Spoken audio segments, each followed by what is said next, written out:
এরপরে চলে আসেন হচ্ছে ডিটারমিনার কি? আপনাদের মনে আছে কি? ডিটারমিনার হচ্ছে সংখ্যাবাচক শব্দগুলোকে ডিটারমিনার বলা হয়। তারপরে বলছিলাম হচ্ছে মডিফায়ার কি? মডিফায়ার হচ্ছে অ্যাডজেক্টিভ। হেড ওয়ার্ড কি বলেছিলাম মনে আছে? হেড ওয়ার্ড হচ্ছে নাউন বলেছিলাম। তাহলে এখানকার শব্দগুলো আপনারা পরিচিত হয়ে গেছেন। ফাইনাইট ভার্ব কি? যেটা সাবজেক্টের সাথে সম্পর্ক, মানে মূল ভার্ব যেটা সাবজেক্ট এবং টেন্সের সাথে সম্পর্ক, যেটা ছাড়া সেন্টেন্স হয় না, সেটা হচ্ছে ফাইনাইট। ইনফিনিটিভ হচ্ছে to plus verb. Prepositional phrase হচ্ছে টু ছাড়া অন্য যে কোনো প্রিপোজিশন দিয়ে যে অংশটা, সেটা প্রিপোজিশনাল ফ্রেজ। পার্টিসিপল ফ্রেজ হচ্ছে ভার্বের সাথে আইএনজি বা ভার্বের পাস্ট পার্টিসিপল দিয়ে যদি কোনো অংশ একাধিক শব্দ পাওয়া যায়, সেটি হচ্ছে পার্টিসিপল ফ্রেজ। ডিটারমিনার হচ্ছে সংখ্যাবাচক শব্দ, মডিফায়ার হচ্ছে অ্যাডজেক্টিভ, হেড ওয়ার্ড হচ্ছে নাউন। তো এইভাবে কোনো সেন্টেন্স থেকে বের করতে বলে, অনেক সময় বলে। তো ফলে আপনি এই জায়গাগুলো কিভাবে ব্রাশ আপ করতে পারবেন একটু আসেন আমরা দেখে নেই। এই একটা সেন্টেন্স, আমি বড় একটা সেন্টেন্স দেখানোর চেষ্টা করতেছি। The active principal followed by his staff came out of his office room to hoist the national flag on the victory day. বিশাল একটা সেন্টেন্স। আপনি দেখেন প্রত্যেকটা ওয়ার্ড সেটিং কিন্তু আমাদের সিস্টেমে মিলছে। আপনি গবেষণা করেন, প্রত্যেকটা ওয়ার্ড সেটিং কিন্তু এখানে একদম খুব ক্লাসিক্যাল ভাবে আসছে, অনেক বড়। বাট এখন আমরা ওয়ার্ড সেটিং তো জানি, বাট এখন এই জিনিসগুলো বের করব। তো প্রথমে আপনি কি বের করবেন? ফাইনাইট ভার্ব বের করবেন। তো ফাইনাইট ভার্ব আপনি খোঁজেন, খুঁজতে খুঁজতে খুঁজতে খুঁজতে ধরুন কেমটা হচ্ছে ফাইনাইট ভার্ব। তো এটাকে আমি কালার দিয়ে দিই, তাহলে আপনাদের জন্য সুবিধা হবে। তো আমি এটাকে কালার দিয়ে রাখলাম, এটা হচ্ছে কেম। কেমটা হচ্ছে ফাইনাইট, এটা বের করলে আমার সুবিধা হবে। এখন ফাইনাইট ভার্ব বের করার পরে এরপরে আপনি যেটা বের করবেন সেটা হচ্ছে, এখানে আপনাকে বলছে ইনফিনিটিভ ফ্রেজ। তো ইনফিনিটিভ ফ্রেজ আপনি বের করেন। ইনফিনিটিভ মানে কি? To plus verb. তো খুঁজতে হবে টু প্লাস ভার্ব কোথায় আছে, এই যে two hoist the national flag. এ পর্যন্ত এটা একটা হচ্ছে মূলত কি, এ পর্যন্ত হচ্ছে এটা একটা ইনফিনিটিভ ফ্রেজ, মানে টু হোয়েস্ট ইনফিনিটিভ, আর এক্সট্রা যে অংশটা নিলেন এটা একটা ফ্রেজ হয়ে গেল। আচ্ছা, এরপরে চলে আসেন, এখানে যে জিনিসটা বলছে সেটা হলো যে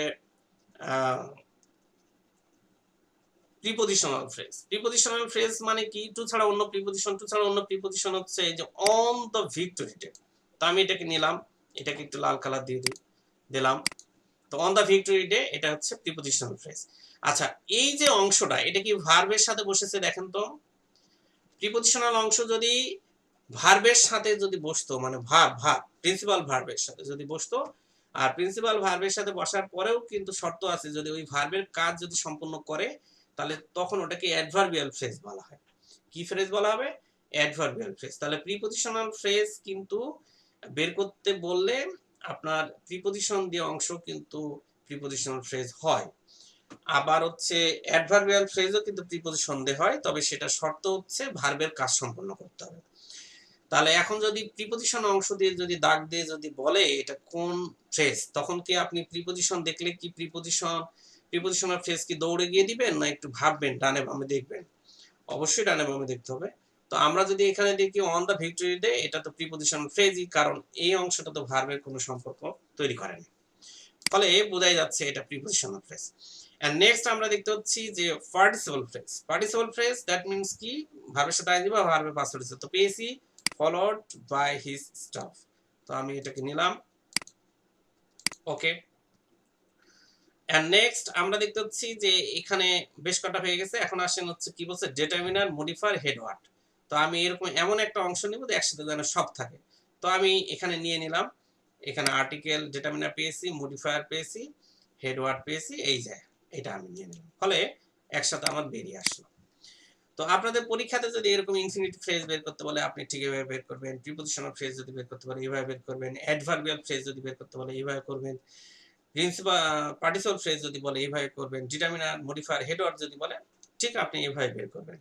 একটা ফ্রেম বের করতে হবে, একটা ফ্রেম স্ট্রাকচার। এক সিস্টেম দিয়ে আমরা সবগুলো বের করার প্রসেস শিখেছি, যাতে করে আমাদের ক্ষুদ্র ক্ষুদ্র করে না বুঝাতে যাতে আমাকে না হয়। Next, some young students studying undergraduate course joined CELP program to improve their fluency in English.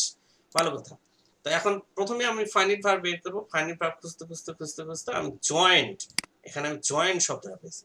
তো আমি এটাকে ফাইনাইট ভার্ব লাল কালি দিয়ে রাখলাম, তাহলে আমার সুবিধা হবে আর কি। এরপরে আমি বের করতে পারি হচ্ছে ইনফিনিটিভ ফ্রেজ। তো ইনফিনিটিভ ফ্রেজ আমি বের করি টু ইমপ্রুভ দেয়ার ফ্লুয়েন্সি। তো এটাকে অবশ্যই পাওয়া যাচ্ছে। তো আমি এটা লাল কালার দিয়ে নিলাম। ওকে, এরপরে প্রিপজিশনাল ফ্রেজ বের করব। ভালো কথা, প্রিপজিশনাল ফ্রেজ টু ছাড়া অন্য প্রিপজিশন আমরা এখানে একটাকেই পাচ্ছি, ইন ইংলিশ। তো অবশ্যই যৌথ শব্দ অবশ্যই প্রিপজিশনাল ফ্রেজ হতেই পারে। তো নিলাম ইন ইংলিশ, এটা একটা ফ্রেজ। এন্ড নেক্সট আমরা দেখতে পাচ্ছি এটাকে আমরা বের করতে পারি এখন হচ্ছে পার্টিসিপল ফ্রেজ, ভার্বের সাথে আইনজি বা ভার্ব পাস্ট পার্টিসিপল একটা পেয়েছি, স্টাডিং আন্ডারগ্রাজুয়েট কোর্স। তো আমি এটাকে নিয়ে নিলাম। তো অবশ্যই এটা হয়ে গেল।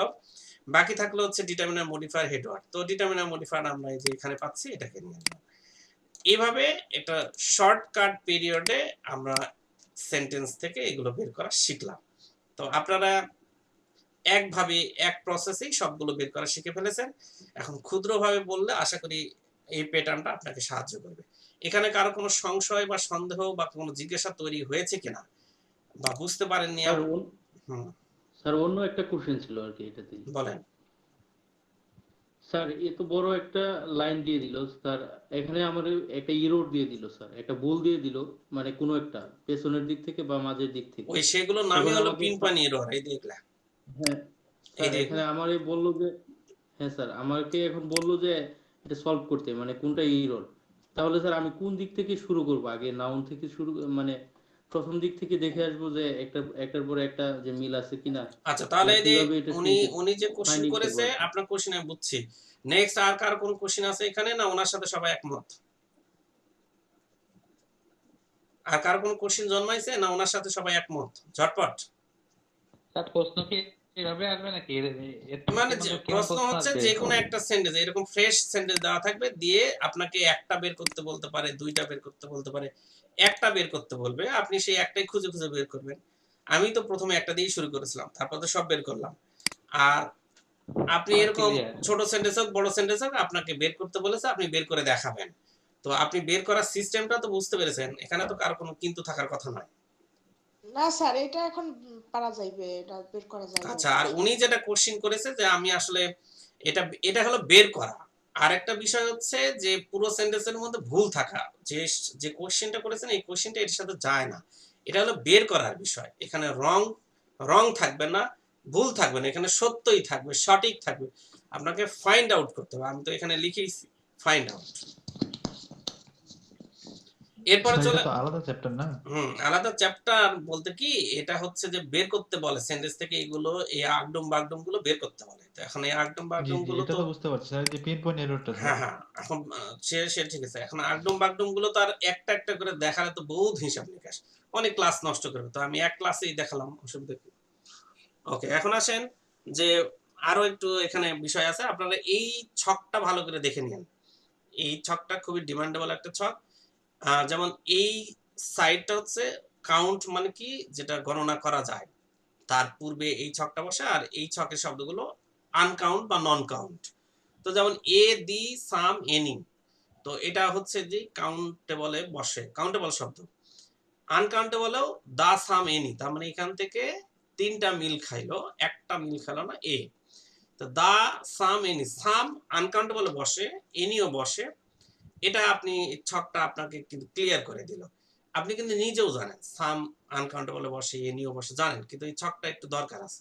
মস্ত করে একটু লেখালেখি করবেন, তাহলে আপনার মস্তিষ্কতে একদম গুছে থাকলো যে আসলে এগুলো আনকাউন্টেবল বসে। যেমন সাম ওয়াটার, সাম ইনফরমেশন, সাম নলেজ। এই সাম শব্দটা ওয়াটারের সাথে আপনি প্রচুর পড়েছেন, সমস্যা নেই। সাম ইনফরমেশন যখন পাবেন তখনই সমস্যা হবে। সাম ইনফরমেশনস দিয়ে ফেলবেন। ইনফরমেশন মানে কি আনকাউন্টেবল, আনকাউন্টেবল তো প্লুরাল হয় না, কিন্তু আনকাউন্টেবল সাথে তো সাম যায়। সাম শুধু না, এ লট আপও যায়। তো এই যে বিষয়গুলো, এই বিষয়গুলো হ্যাসেল থেকে মুক্তি পাওয়ার জন্য একটু ছকটা দরকার। এরপর দিস দ্যাট দিস দোস, এগুলো পেলে দিস, এটা এটা হচ্ছে এই পরের দুটো যায় না, এটা যায়। তারপরে এটার সাথে এটা নানটা শুধু যাচ্ছে, বাকিগুলো যাচ্ছে না। মিনি থাকলে মাস, খুব সহজ, বাট একটু দেখে নিলেন, এটাতে আমার কোনো কাজ নাই। আচ্ছা, পিন পয়েন্ট এররটা আমি দেখাবো অবশ্যই, তার আগে আমি একটু এদিকে আসি। আপনারা ন্যাশনাল কান্ট্রিজ এবং রিজিয়ন গুলোর একটু পড়ে নেবেন, এগুলো অনেক সময় প্রবলেম করতে পারে, বিশেষ করে বিসিএস এবং ব্যাংকের ক্ষেত্রে। নর্মাল পরীক্ষায় বিশেষ করে প্রাইমারিতে দরকার নেই। তো যেমন ধরেন ওইখানে হচ্ছে আমেরিকা, এটা দেশের নাম, এটা নাউন, এটা অ্যাডজেক্টিভ করছেন আমেরিকান, পারসন যদি করেন an American, population the Americans. এখন দ্য আমেরিকান দ্য আমেরিকান আর দ্য আমেরিকানস আর্টিকেল বসেছে, এটা কিন্তু ব্যক্তিকে নয়, পুরো দেশকে না, একদম পুরো পপুলেশনকে বলছে আমেরিকানস, পপুলেশনের দিকে চলে গেল। তো আপনি এই সেটিং গুলো একটু দেখবেন। তো সবচেয়ে বেশি সমস্যাটা হলো যে এরকম সুইজারল্যান্ডের অ্যাডজেক্টিভ ফর্ম কি, সুইজারল্যান্ডের অ্যাডজেক্টিভ ফর্ম যে সুইস, এটা তো আপনার হঠাৎ করে মনে পড়বে না। এ সুইস হচ্ছে ব্যক্তি আর দা সুইস হচ্ছে পুরো পপুলেশনকে বোঝাচ্ছে। আপনি দা সুইস দ্যাট মিন্স দেশকে না, এটা ওই জাতিটাকেও না, এটা জনসংখ্যাকে বলছে। পপুলেশন জনসংখ্যা, কিন্তু জাতিও না, জাতি বোঝাই নাই। আচ্ছা, এরপরে চলে আসেন হচ্ছে যে থাইল্যান্ডের থাই, এ থাই এবং দা থাইস, এই শব্দগুলো একটু মিনিং গুলো বুঝে নিতে হবে। ব্রিটেনের ক্ষেত্রে ব্রিটিশ এবং সেই সাথে হচ্ছে এ ব্রিটিশ পার্সন, অথবা এই একটা শব্দ হচ্ছে ব্রাইটন। ব্রাইটন হচ্ছে ব্যক্তি, ব্রিটেনের পার্সন শব্দ কি ব্রাইটন। ওকে, এরপরে পোল্যান্ডের হচ্ছে পার্সন শব্দ হচ্ছে এ পোলে, পোলে আর কি, এটাকে আপনি পোল উচ্চারণ করতে পারেন, পোলে উচ্চারণ করতে পারেন। এটা অ্যাডজেক্টিভ হচ্ছে পলিশ। এখন এটা তো আপনি ইউজ টু নাও হইতে পারেন। স্কটিশ এবং এই স্কট এবং দা স্কটস, এই জায়গাগুলো একটু দেখে নিন। ওকে, এরপর চলে আসেন আরো একটা প্রবলেম আছে, ব্রিটিশ আর আমেরিকান ওয়ার্ডের প্রবলেম আছে। দুটোই ইংলিশ কিন্তু। তো ব্রিটিশরা আর আমেরিকানরা দুইজন কথা বললে এ একজন আরেকজনের দিকে তাকিয়ে থাকে, ওরা নিজেদেরটাই বোঝে না, ওরাই আব্দুল জব্দুল হয়ে যায়। আর আমরা তাহলে কি হব? যেমন ব্রিটিশরা বলছে ফাদার, আমেরিকান বলছে ফাদার, মাদার, ব্রাদার, সিস্টার, মানে আমাদের মতো, কিন্তু এভাবে উচ্চারণ করলে আমেরিকানরা উচ্চারণ করে, ব্রিটিশরা কিন্তু এটা বোঝে না। ওরা হলো ফাদা, মাদা, ব্রাদা বলে, তার মানে শেষের আরটা বলে না। অনেকগুলো শব্দের ব্যবহার ব্রিটিশরা করে না, বর্ণের ব্যবহার, বর্ণের, শব্দের না, বর্ণের ব্যবহার করে না এবং শব্দেরও করে না। ফলে ডিফারেন্স বিটুইন হান্ড্রেড ওয়ার্ডস, মানে শত শত শব্দ আছে ব্রিটিশদের এবং আমেরিকানদের আলাদা শব্দ, বাট তারা একজন আরেকজনের সাথে বুঝে না। আরেকটা হচ্ছে উচ্চারণগত দিক থেকেও দুটা ডিভিশন আছে। তো আমরা ব্যাংকিং সেক্টরে ইদানিং কিছু ব্যাংকিং সেক্টরে পুরো ইংলিশটাই হচ্ছে আমেরিকান স্ট্যান্ডার্ড, ওখানে কিন্তু হচ্ছে ব্রিটিশ স্ট্যান্ডার্ড ইংলিশ কম হয়। যদি ঢাকা বিশ্ববিদ্যালয় আইবিএ থেকে কোশ্চিন তৈরি হয়, তাহলে ধরে রাখবেন এই কোশ্চিনটা নিশ্চিত নিশ্চিত নিশ্চিত আমেরিকান স্ট্যান্ডার্ড হবে। ফলে আমেরিকান শব্দগুলো সম্পর্কে জানা দরকার। আর আমেরিকান এবং ব্রিটিশ শব্দ ইদানিং মিক্স আপ হয়ে গেছে, ফলে একটু পড়ে রাখা ভালো, তাতে সুবিধা হবে আর কি। তো যেমন ধরেন এটা ব্রিটিশ সাইড, এটা হলো আমেরিকান সাইড। তো ব্রিটিশরা হচ্ছে বলে এরোপ্লেন, ওরা বলে এয়ারপ্লেন, তার মানে এরা এরোপ্লেন চিনে না, ওরা এয়ারপ্লেন চিনে না। এরপরে চলে আসেন হচ্ছে ধরেন বিস্কুট আর হলো কুকি। তো ব্রিটিশরা বিস্কুট বলে, ওরা কুকি চিনে না, আর বিস্কুট চিনে না। আবার আমরা অটাম এবং ফল, তো দুইটা শব্দ আমরা শরৎকাল বলি, তো আমরা এখন দুটাই ব্যবহার করি, কিন্তু ফল সিজন, অটাম কিন্তু আমরা এখন বলি না। দেখবেন যে অটোমেটিক্যালি কিন্তু হচ্ছে বিশ্ববিদ্যালয়গুলো ফলস সিজন কিন্তু দিচ্ছে তারা, অটামের কিন্তু ব্যবহারটা আসে না। ফলে আমরা এই শব্দটা আমেরিকান ঠিকই গ্রহণ করেছি, ব্রিটিশকে বাদ দিয়ে। তো আমেরিকানরা ব্রিটিশরা একটা আর একটা চিনে না ওরা। এইভাবে অনেকগুলো এখানে আপনার আছে, আপনারা এগুলো পড়বেন। এরা ফিল্ম বলে, ব্রিটিশরা ফিল্ম বলে, ওরা মুভি বলে। আমরা এখন মুভি অভ্যস্ত হয়ে গেছি, ফিল্ম থেকে দূরে সরে গেছি। এরা বলা হ্যালো, ওরা বলে হাই। তো এরা হ্যালো বললে বোঝে না, ওরা হাই বললে বোঝে না। হলিডে, ভ্যাকেশন, এরা হলিডেতে অভ্যস্ত, আর ভ্যাকেশন হয়। আমরা দুই শব্দ দুই ধরনের ব্যবহার করছি, একটা হলিডে মানে শুক্রবারের দিন, আর ভ্যাকেশন মানে বেড়াতে গেছি আর কি। আমরা বেশি ভালো বুঝে ফেলেছি আর কি, ওদের আর কি, বুঝছেন? তো ফলে এই জায়গাগুলো আমরা পরিষ্কার করে নিব। আমরা নিজেরা পরিষ্কার করবো এই জন্য যে আমার থেকে যাতে কোনো প্রবলেম না তৈরি হয়। কারণ হচ্ছে যে বিশেষ করে এই সমস্যাগুলো হবে, আপনি দেখেন যে কালার শব্দ হচ্ছে এটা একটা এবং এটা একটা। তো আমরা কোন কালারটা ব্যবহার করি? এটা, COLOUR। আপনি হঠাৎ করে যদি এটা ব্যবহার করেন, তাহলে আমেরিকান হয়ে গেল। আমরা তো এখনো আমেরিকান ইংলিশে তো ব্যবহার করি না, ফলে আপনার এই কালারটা নিচ্ছে না বলে দুঃখিত। Catalogue, catalogue, honour, honour, labour, labour, centre, centre.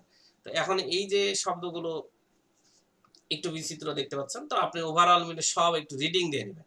এটা কি কাজের কোনো দরকার আছে? না, আপনার উপকার হইলো আর কি, এখানে তেমন কিছু বলার নেই আর কি। উপকার হইলো আপনার, উপকার হইলো আপনার হচ্ছে যে এটা উপকারটা এখন পাবেন না, দিনে দিনে পাবেন। সুবিধা হলো আপনার। আচ্ছা, এরপর চলে আসেন যে পিন পয়েন্ট এররটা আমি হচ্ছে যে দেখা এখনই আপনার এটা দেখে লাভ হবে না, কারণ পিন পয়েন্ট এররের অনেকগুলো বিষয় আছে, এটা আমি অবশ্যই দেখাবো যেহেতু এটা অনেক বড় শীট। আমি আপনাদেরকে নিয়ে যাবো একদম উপরে। এই শীটটা আমরা চাই যে এটা 2টা ক্লাসের উপর যাতে নষ্ট না হয়, আজকে এবং নেক্সট ক্লাস 2 ক্লাসের মধ্যে যেন একটু ঝামেলা শেষ হয়ে যায়, এখানে টাইম ওয়েস্ট করতে পারবো না আমরা। তো আসেন আমি একটু সিস্টেম করে দিচ্ছি, আমি অনেকগুলো রুলস আপনাদের ব্রেনে ঢুকে দেব। এটা হলো ওয়ার্ড সেটিং।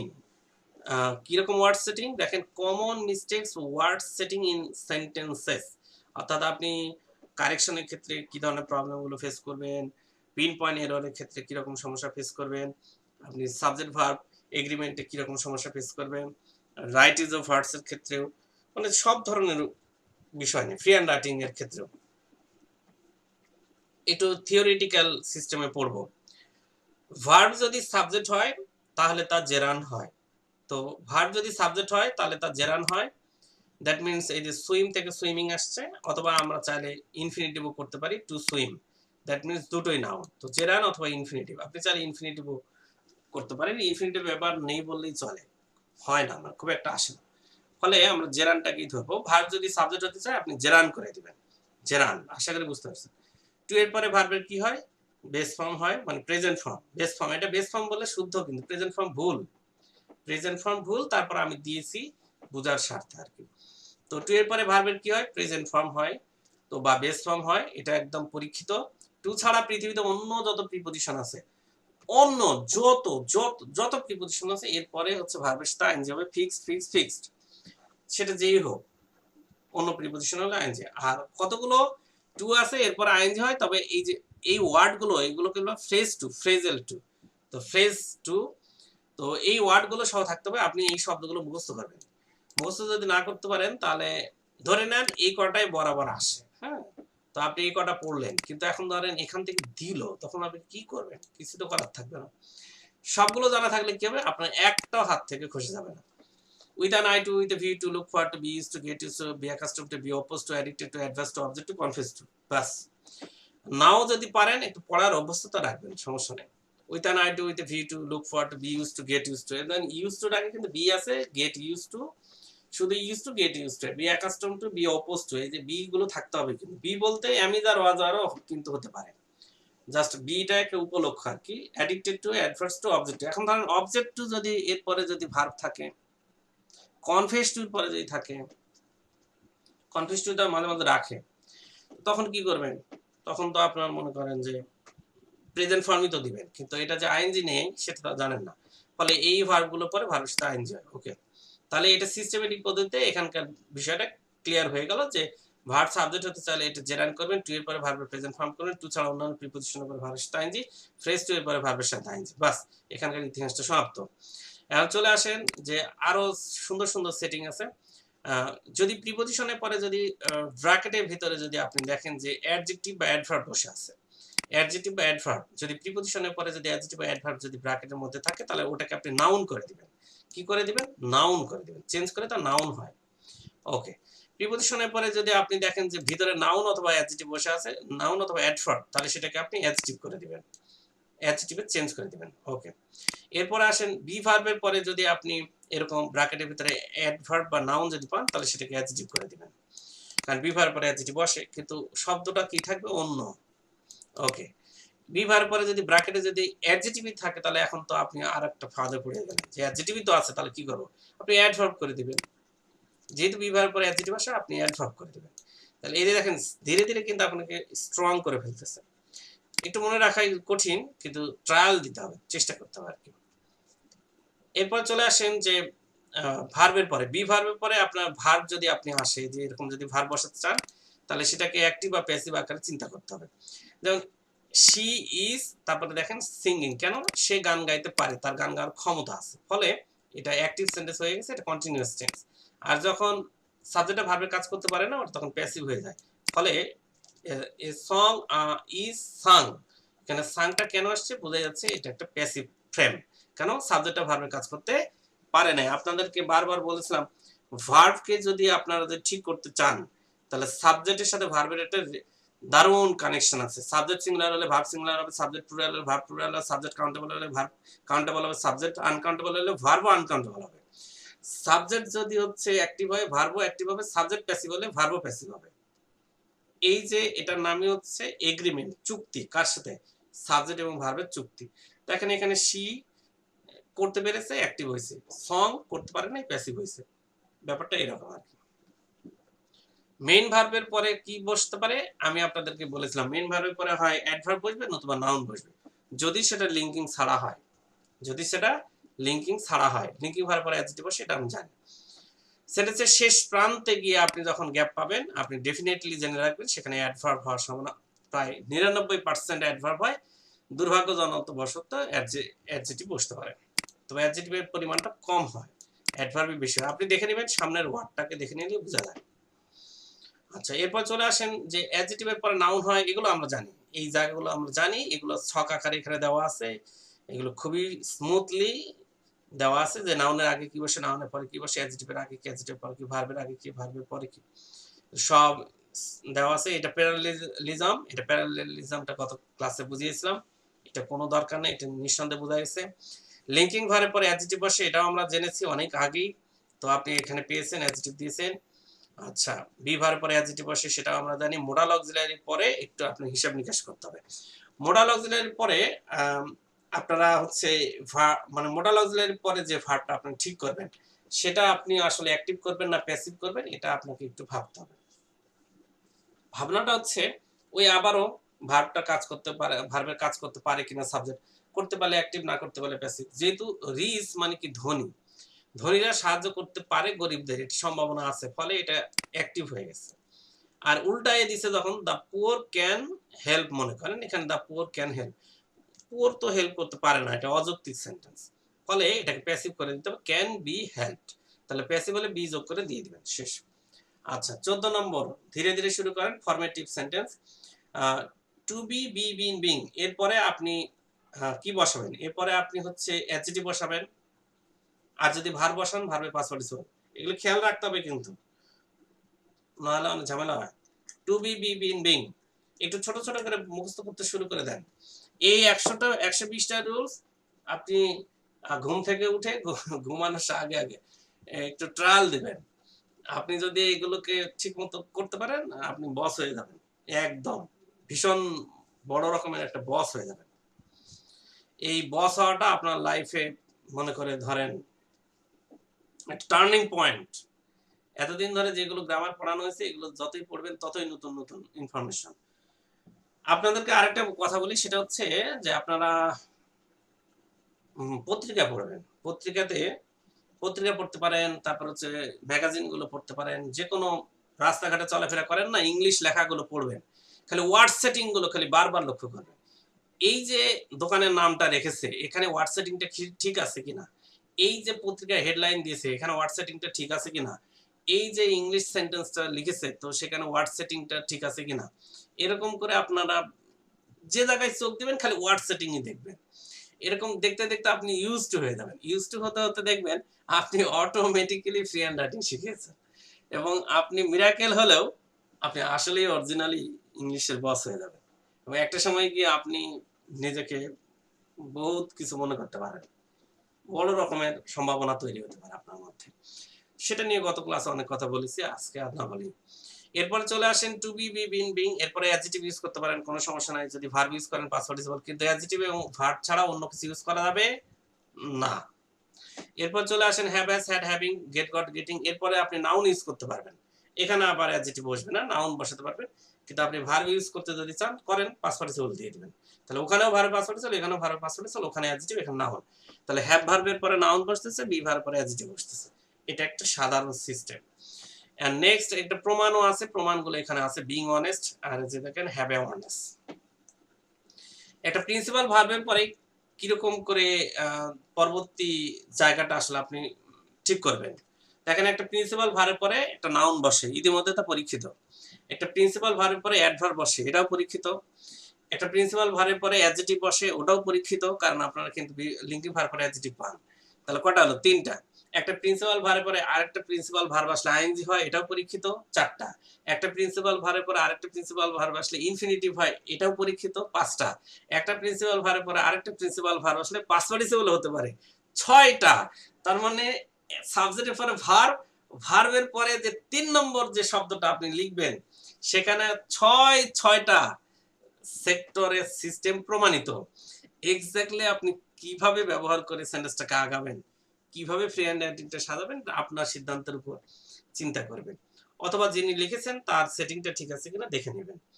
6টা জোন, সাবজেক্টের পরে ভার্ব, ভার্বের পরে 3 নম্বর শব্দটা যদি আপনি লিখতে যান তাহলে 6টা সিস্টেমের সম্ভব সেটাকে তৈরি করা, এবং আপনি অন্য কারো দেখলেও সেটা সেটিংটা ঠিক আছে কিনা আপনার নলেজ বলে দিবে যে ঠিক হয় আছে নতুবা নাই, যেটা ডালিয়া ডলি করছিল আর কি কিছুক্ষণ আগে। তো এরকম ডালিয়া ডলির যে চিন্তাগুলো এটা ইফেক্টিভ, এরকম চিন্তা আপনারাও করা শিখবেন। যখন যেখানে যেরকম সেটিং দেখবেন সেই সেটিংগুলোকে বিশ্লেষণ করবেন, অ্যানালাইসিস করবেন। তাহলে এই যে একটা প্রিন্সিপাল সাবজেক্টের পরে ভার্ব, ভার্বের পরে আরেকটা শব্দ আমি লিখবো, সেখানে 6টা বিষয় আপনার পরীক্ষিত। আমি আসলে কি করে কিভাবে 3 নম্বর শব্দটা লিখে দেবো সেটা আমার ব্যাপার, বা আপনার যুক্তিতে যেন ঠিক থাকে। দেখেন এই জোনটা কিন্তু মোস্ট ইম্পর্টেন্ট। 3 নম্বর শব্দটা যদি আপনি লিখতে পারেন তাহলে ধরে নেন আপনি সেন্টেন্স তৈরি করতে পেরেছেন। 3 নম্বর শব্দটা সবচেয়ে গুরুত্বপূর্ণ। এটা আপনারা অনেকটা পরে এসে অবশেষে পেয়ে গেলেন যে সেন্টেন্স সাবজেক্ট ভার্ব লেখার পরে 3 নম্বর শব্দ থেকেই শুরু হয়ে গেল বাকি শব্দগুলো সেটিং, তাই না? ওই 3 নম্বরটাই হচ্ছে সবচেয়ে হাড়ে হারামজাদা। ওইটাকে নিয়ন্ত্রণ যদি করতে পারেন আপনি সামনের গুলো কোনো ব্যাপার না। আশা করি বুঝতে পেরেছেন। ফলে এটা নিয়ে আর কোনো কথা নেই। আর্টিকেল দি এর পরে তো আপনি জানেন দি এবং অপের মাঝখানে ভার্বের সাথে আইএনজি হয়, এটার নাম ভার্বাল নাউন।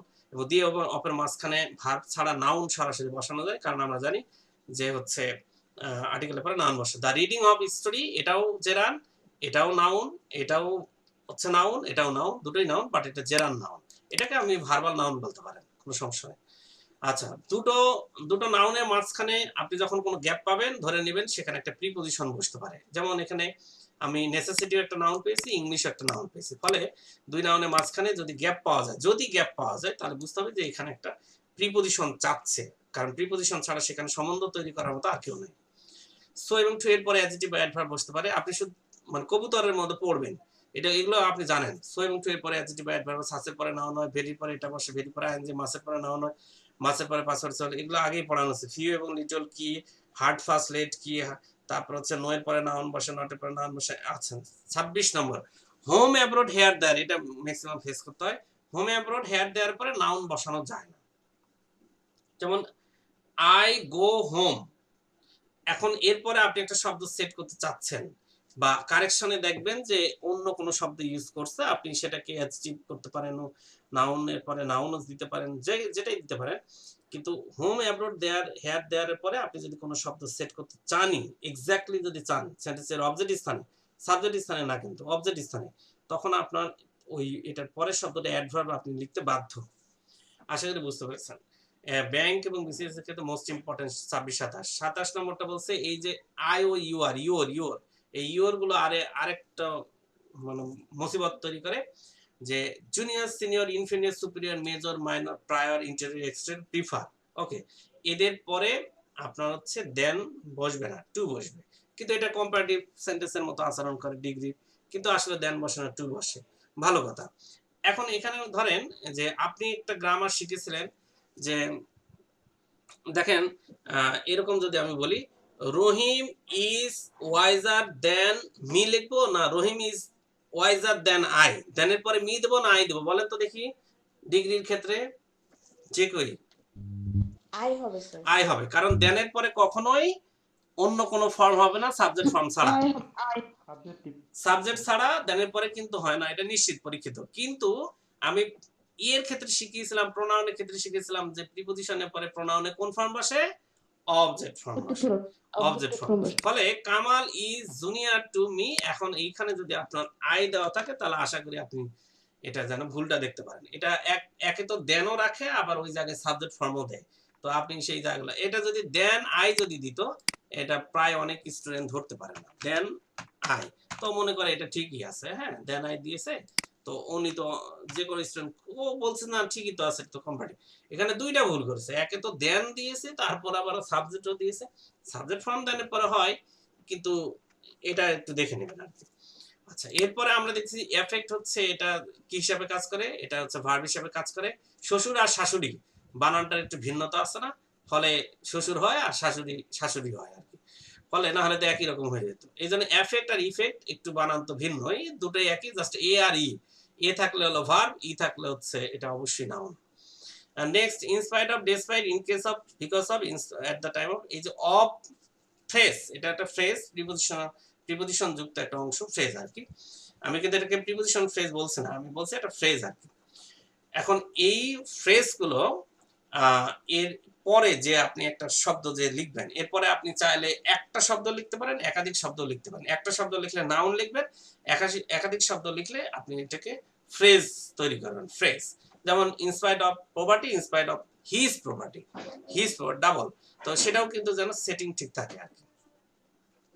চলে গেল। এরপরে এখানে আপনি কিন্তু এই কথাটা বলতে পারবেন না যে প্রিপজিশনের পরে এখানে পজিটিভ ফর্ম আসলো কেন। এই পজিটিভটা আসছে এই প্রপার্টির কারণে আসছে, প্রপার্টিকে নাউনটা করতে হবে এই সিস্টেমে আসছে। কারণ অফ হিম প্রপার্টি কখনো হয় না, কারণ অবজেক্টের পরে প্রোনাউনে অবজেক্টিভ ফর্মের পরে কখনো নাউন সেট হয় না, তো এই সিস্টেমে আসছে। আচ্ছা তখন এই জায়গাতে ওই রুলসটা ভঙ্গ করলো, আপনাকে এরকম বড় বড় জায়গাগুলোতে ওই রুলসগুলো মেনটেন করতে হবে। আচ্ছা এরপরে চলে আসেন সিঙ্গুলার ভার্ব, আমি শেষ করে দিচ্ছি 2 মিনিট। সিঙ্গুলার ভার্ব হচ্ছে চারটা, ইজ, ওয়াজ, হ্যাজ, আর মূল ভার্বের সাথে এস বাই এস দিলে সিঙ্গুলার হয়। এই জায়গাটা অনেক সময় একটু ভেজাল তৈরি করেন আপনারা, বলে দেন যে হলো এস বাই এস দিলে তো প্লুরাল হয়। একটু খেয়াল করবেন, আপনি নাউনের সাথে এস বাই এস দিলে সেটাকে কিন্তু প্লুরাল বলতে পারবেন। যেমন Kamal, sorry boys, boy boys, girl girls, potato potatoes, নাউনের সাথে এস বাই এস দেন কোনো সমস্যা নেই, কিন্তু ভার্বের সাথে এস বাই এস দিলে সিঙ্গুলার হয়।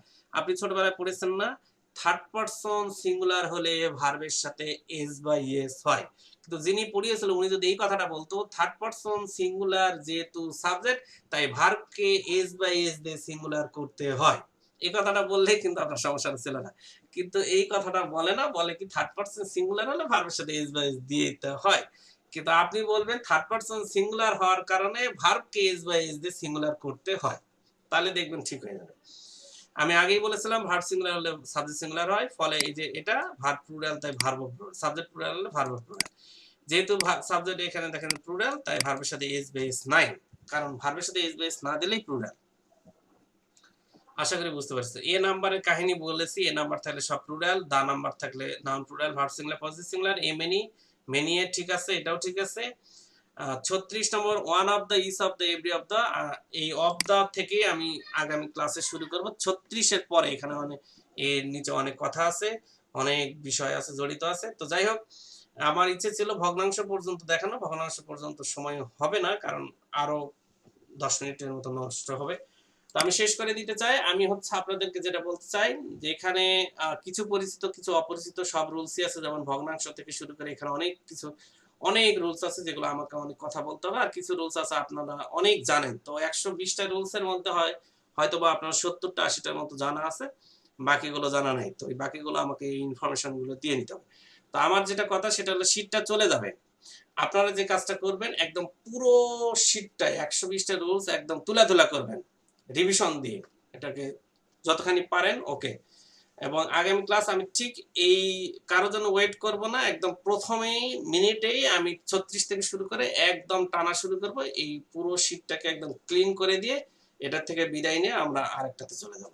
আশা করি এই ছিল মোটামুটি। তো আপনারা কোশ্চেন করার মনে হয় কোনো প্রয়োজন মনে করছে না, কারণ আগামী ক্লাসে তো কোশ্চেন করার সুযোগ দিচ্ছি আমি, তো ফলে এই রুলস গুলো আপনারা দেখবেন। তো আমার একটা কোশ্চেন এখানে বলার আছে, সেটা হচ্ছে যে এই একটু পেইনফুল, কিন্তু একটু স্বীকার করতে হবে যে এগুলো কি আসলেই কি আপনাদের লাইফে দরকার কিনা,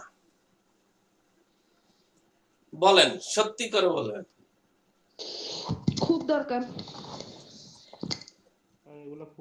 আমি চাইলে এগুলোকে এড়িয়ে যে আপনাদের টেন্স ভয়েস ন্যারেশন লক্ষণ চক্কর পড়ে বিদায় দিতে পারতাম, এত কষ্টের দরকার নাই, এই জিনিসটা কিন্তু করতে পারতাম। ঠিক একইভাবেই সব টিচাররাই করে থাকে। আশা করি। স্যার এইগুলো তো এত বছর খুঁজছি, কোথাও পাইনি, এই এখন পেলাম স্যার। ধন্যবাদ আপনাকে। এখন এখন হচ্ছে যে প্রমাণিত, আমি প্রমাণ করার জন্য বলি না, আমি বলতেছি যে হচ্ছে যে এই যে দেখেন যে যারা বিভিন্নভাবে প্রিপারেশন নিচ্ছে বিভিন্ন খানে, ওদের কি অবস্থা হবে আল্লাহ পাক জানে। তা আপনাদের যে অবস্থাটা দাঁড়াবে সেটা হচ্ছে কনফিডেন্টটা হায়ার কোয়ালিটি হয়ে যাবে, এবং দেখবেন যে আপনি পরীক্ষা দেওয়ার আগেই যথেষ্ট কনফিডেন্স। আমি আগেই বলেছিলাম যে আমার স্টুডেন্ট যারা, তারা হতাশা কেন হবে, ওরা হবে হচ্ছে এরকম যে আমি বসা বাকি, আমার এইসব নিয়ে ভাবনার কোনো সময় আছে, বসা বাকি। এই যদি কনফিডেন্সটা নাই হয় তো কিসের স্টুডেন্ট, কি পড়ালাম তাহলে জীবনে। এই যদি হয় যে দূর দূর মনে ভাব, এই পড়াচ্ছে না পড়ানোই ভালো।